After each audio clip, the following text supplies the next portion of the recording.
nalalaman ko kapatid ko ni Ma'am Alice Go. Hindi na lang po nalalaman ko kapatid ko ni Ma'am Alice Go. Si Wesley. Sino yung katabi nyo na naka-floral? Rona Jean Carolino po. And Opo. asawa nyo? Kasi nabalitaan namin na si Miss Rona Jean ay bag lady ni Mayor. Sir Carolino, inimbita po namin kayo bilang resource person ng Majesty Lumber and Construction Supply. So, pwede po bang malaman sa inyo, kino-confirm nyo po ba na nandito rin kayo sa photo na ito? Ako po yung naka-pink, ma'am. Naka-pink, dito sa kaliwa. Okay. Pwede nyo bang i-share yung konteksto ng photo na ito? Anong nangyari sa araw na yan? Anong ginagawa nyo dyan at anong naging pag-uusap ninyo? Ma'am, napasama lang po ako dyan, ma'am. Bali na pag-utusan lang po akong magdala po nung pagkain, ma'am. Sinong nag-utos sa inyo magdala ng pagkain? Si Miss Cheryl Medina po. So si Miss Cheryl. Magkatrabaho ba kayo? Kayo sa Majesty, sila sa munisipyo? Hindi po, ma'am. Bakit kayo napag-utusan na magdala ng pagkain? Ma'am, bali kaibigan ko sila, ma'am. Sila po yung nag-endorse sa akin kay Mayor. Ano po? Yes, kay Mayor sila, tapos... Sila po yung nag-endorse sa akin, ma'am, bilang pagkukuhanan po ng mga bakal. Okay, pero malayo mula bakal hanggang pagkain. Bakit kayo napag-utusan na magdala ng pagkain? Kasi ma'am, nagustuhan nila yung lechon po sa Alaminos. Lechon. Madam Chair, siguro Yes, SP Pro Tempore. ikaw ang contractor ni Mayor. Hindi po, sen. Ano, supplier. Supplier ng mga bakal. Ahente lang po, nag-ahente po. Ha? Nag-ahente po. Nang? Bakal po. Hindi ka, wala kang steel company? Wala po. Hindi ka nagsusupply ng bakal sa munisipyo? Hindi po sa munisipyo. So paano kayo nagkakilala na yun? In-endorse po ako ni Miss Cheryl Medina po. In-endorse ka? O kasi may Paano kayo kapatid, nagkakilala ni Cheryl? dati pong kasama ko na sila sa Alaminos po. Anong ginagawa ninyo sa Alaminos? Paano kayo nagkakilala? Family friend po. Family friend kayo ni Cheryl tapos in-endorse ko kay Mayor Kalugay. Opo. So, Mr. Carolino, pwede nyo bang i-confirm na si Mayor Kalugay ay nagtatanggap, nagre-receive ng construction supplies on behalf sa 3Link? Siya po yung si Ma'am Cheryl po yung unang katransaction ko. Kaso nahirapan po ako sa pagkikipag-transact sa kanya dahil hindi niya po kabisado yung mga sizes po ng bakal. Okay. So si Mayor po mismo yung kausap ko about po sa mga quantity at sizes po. Dahil kabisado ni Mayor Kalugay ang mga sizes ng mga bakal. Yes po, ma'am. So, pag nahingi niya sa inyo yung specs ng mga bakal, dinideliver nyo, si Mayor po tumatanggap ng mga bakal on behalf sa 3Link. Yung tao po nila, ma'am. Yung tao ni Mayor ang tumatanggap ng bakal on Sa behalf mga sa tanong 3Link. po, ma'am, yung tao po siguro ni Ma'am Alice po yun nandun, ma'am. Si mga tao ni dating Mayor Alice Go, ni Go Huaping. Opo. Kalaunan. Pero nung simula, si Mayor Kalugay ang tumatanggap ng mga bakal para sa 3Link. Hindi po, ma'am. Sino Iba rin po? po yung dinideliver po sa Happy Land. Dinideliver nyo sa Happy Land na resort ni Mayor Kalugay. Opo.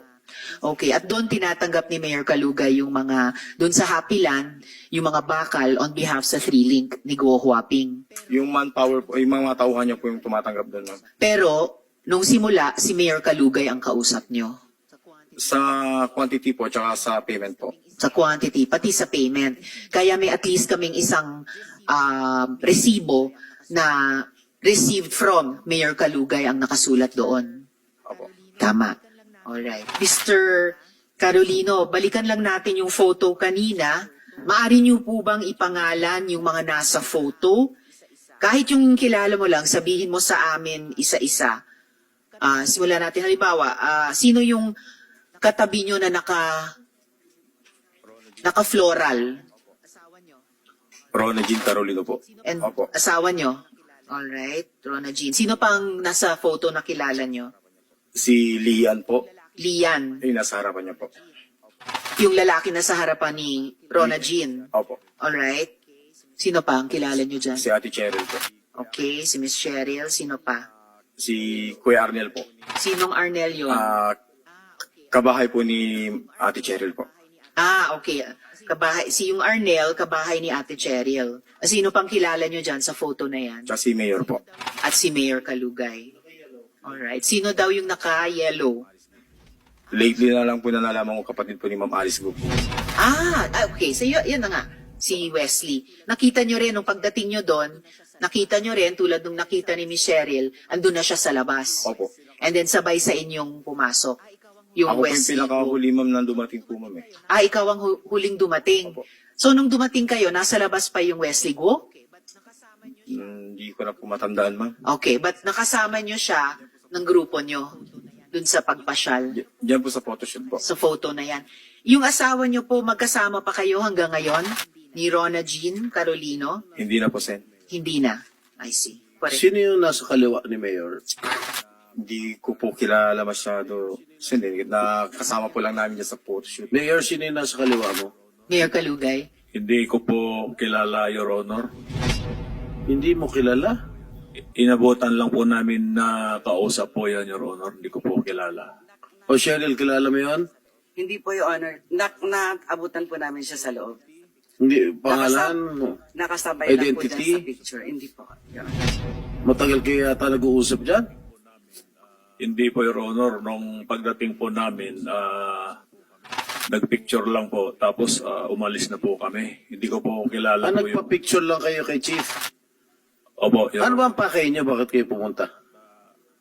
Namasyal lang po kami, Your Honor. At ang sabi ng mga kasamahan ko po, gusto po nilang makita po si PNP. Ibig sabihin, on your own, mula Pangasinan, bumiyahe pa kayo sa Camp Crame para makita si Chief PNP? Hindi naman po, Your Honor, may lakad po kaming iba. O kaya nga, agad-agad kayo tinanggap ng opisina ni Chief PNP? Wala kayo appointment? Nagsabi po kami, Your Honor, na mamamasyal po yung mga kasamahan ko po na taga-Swal. Oo. Pumayag naman kaagad. Opo, Your Honor. Napaka-VIP niya naman.